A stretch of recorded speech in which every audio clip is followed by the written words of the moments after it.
Sporting Dog Adventures, run, boy, run. Everything you need is here under the sun. Everything you need is here under the sun. Welcome to the Sporting Dog Adventures channel. Please like our video and subscribe so you catch our 3 new videos weekly. The UFTA is full of hardcore competitors with great dogs. Now let's meet Matt Behe, a trainer, breeder, and competitor in the sport. I travel all over the United States. I love these bird dog trials. It's great to see the dogs work and run. I mean, that's what they love to do. That's what they were born to do.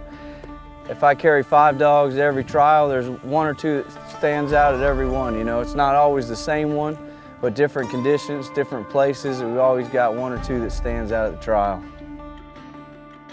I condition my dogs to traveling. Every day when I train, I'll put them in the dog trailer and cart them to the field and have them go in and out of that so that the road trips don't affect them adversely.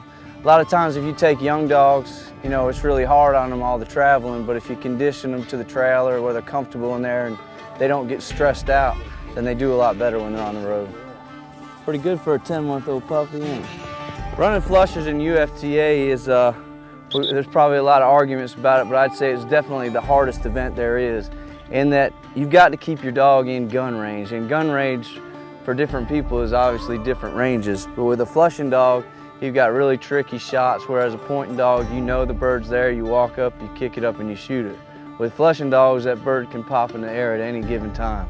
So it really makes, the shooting end of the flushing division really is what makes it so difficult.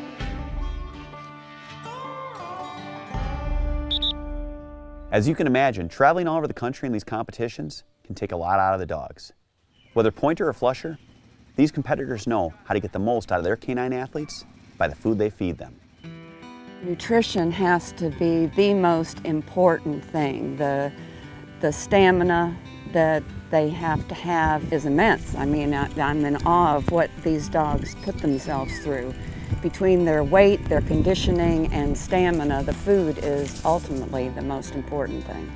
Well, as far as feeding, we went through a few different types of food to try to get them on the best food, and finally worked something out with, very happy with the loyal that we feed now. We feed the professional loyal, give them all the protein they need to run in these big tournaments.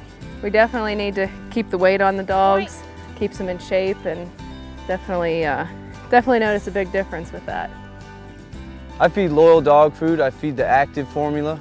Some dogs I feed the professional blend with, but the protein content and active works really good for my dogs.